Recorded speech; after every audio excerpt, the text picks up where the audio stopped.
Hello, welcome back to my channel, and today is part 7 of What Would the Elves Wear If They Were Real, where we're going to be making some elvish pants. So far I've made underwear, an undershirt, an underskirt, a blouse, a skirt, and a dress. If you're not exactly sure what this series is and you want a little more of an explanation, click on the I to go to the introduction video. Before we start drafting the pattern and actually making these pants, I'm going to show you the design that I made and explain to you why I designed it the way that I did. Here is the design. Here is the fabric I'm going to be using. I'm pretty sure it's some sort of cotton and linen blend. As you can see, their shape is relatively simple. Now, first of all, the reason I'm actually making some pants is because in some more adventurous situations, wearing a skirt is not exactly practical at all times. Something that I really appreciate about elvish clothing, the way they did it in the Lord of the Rings movies, and the way it's often described in Tolkien's works, is that it's not very specific to male or female. It's all about practicality and the circumstances. So if you're a warrior or you're a hunter or something like that, wearing pants would often be a lot more practical than wearing a skirt. So I don't want these to be super duper tight, mostly because I want them to be very easy to move in. The shape of the legs will be tapered but not super fitted to the ankles so that you can actually pass your foot through. Then the top of the pants will be pleated into a waistband. Then for the closure, they're going to lace closed at the front. So there's a bit of an explanation of my design. It does not have pockets in it because I'm going to be doing attachable pockets in a future video. So without further ado, let's start drafting the pattern. So for me, pattern drafting is honestly kind of an artistic process. So it can be a little bit difficult to explain how things are done, but generally speaking, it is a lot more simple than you might think.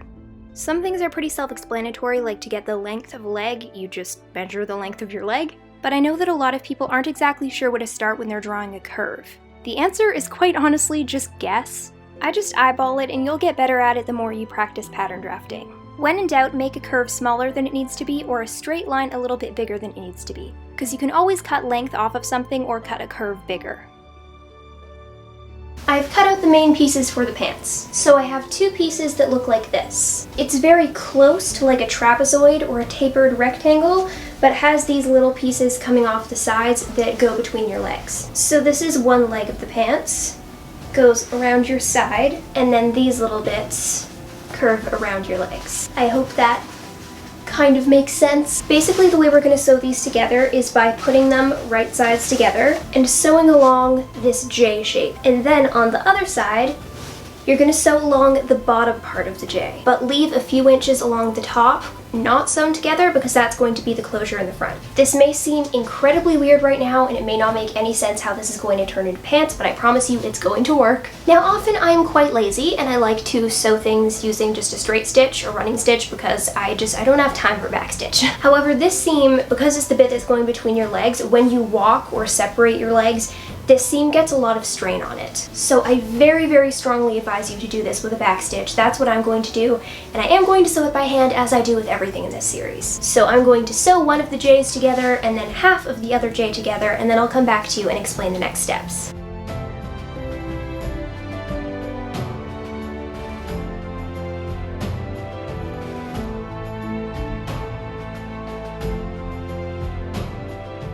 I've now sewn the J's, and you'll see that you kind of have like sort of a tube now. I mean, it's like opened right there where we didn't sew that J closed, but it's like basically a tube. So the way you're going to turn this into pants now is by rotating this tube, and suddenly you'll find that you have two legs right there. Now, to complete the process of turning this into an actual pants shape, you're going to sew the legs closed because they're still actually open. But before that, I'm going to try these on to see in what places I can slightly alter the shape of the legs to make them fit me a little bit better. I did try on the pants, and I temporarily pleated the waist by pinning it to my shirt. But I found that the legs already fit quite nicely, so I didn't make any alterations.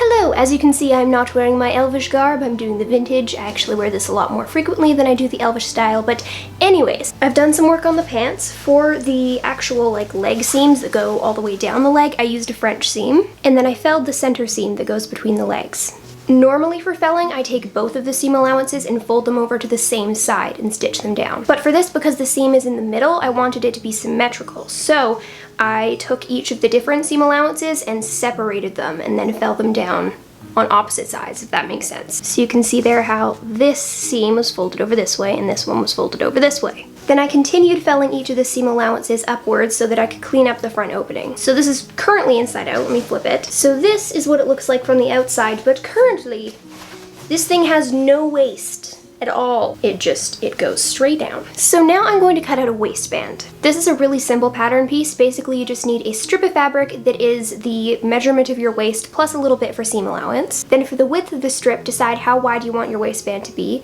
add some seam allowance, and then double it. So I think I want my waistband to be 1.5 inches wide. So 1.5 inches plus half an inch seam allowance, that's 2 inches. Then double that, 4 inches. So my waist measurement plus a little for seam allowance by 4 inches. Now before I start showing you how I'm going to attach the waistband, I want to make it a little bit prettier. So I'm going to cut out my waistband piece and then embroider it using the Elvish embroidery system that I came up with in part 6. Click on the eye if you want to watch that. And because this is green, I feel like it's kind of appropriate to go with a sort of botanical design. So I'm going to go cut out my waistband piece and then start embroidering it.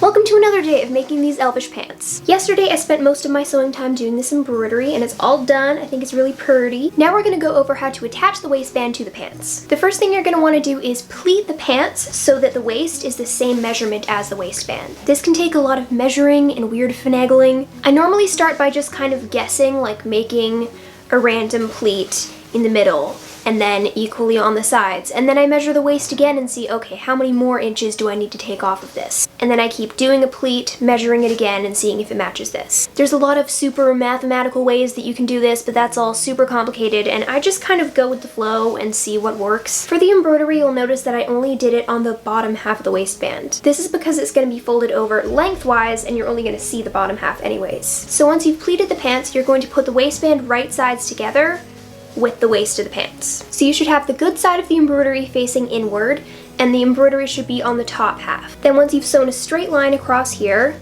you'll be able to flip the waistband over. And then you go to the inside, not embroidered side of the waistband and fell that down. I hope that made sense. This is basically the same way that I do waistbands for everything. I did it this way for my 1950s circle skirt and also for the Elvish underskirt. So yeah, I'm gonna start pleating this and attaching the waistband.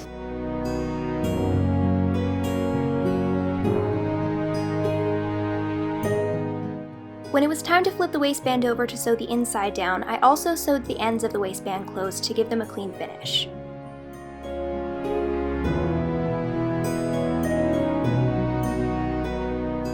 The fit of these is quite impeccable. The waist fits beautifully, and yes, the legs are quite baggy. I think that this amount of bagginess makes them quite practical. It makes them really nice and easy to move in.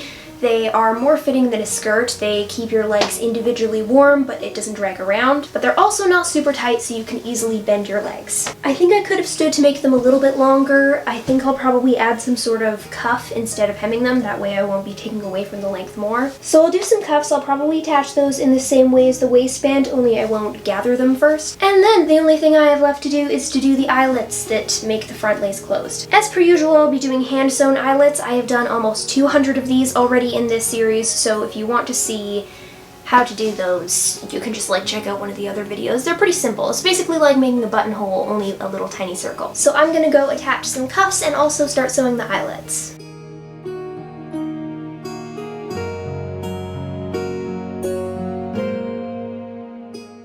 I didn't film much of these final steps because the cuffs were just attached in the same way as the waistband, and I've sewn plenty of eyelets on this channel already. So with that, let's take a look at the finished product.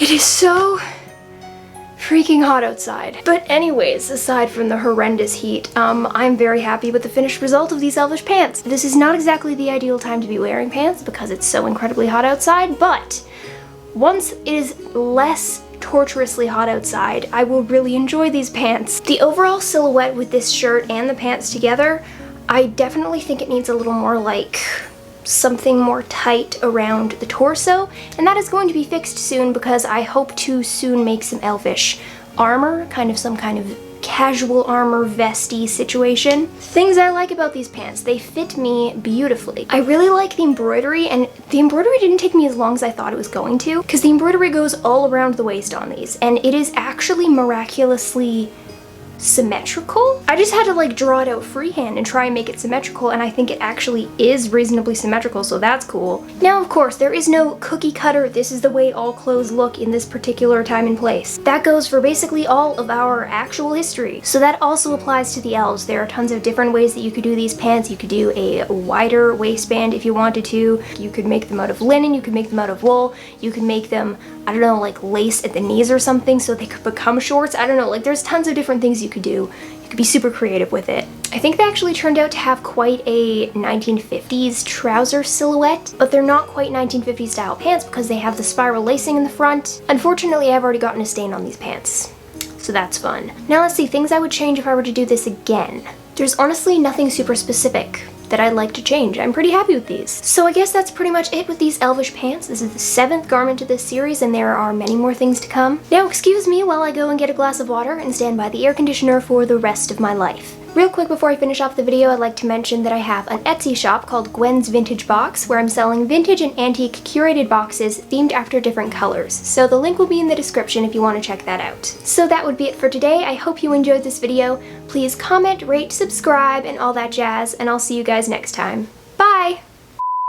I need to change my camera battery. No, that is not the proper grammar.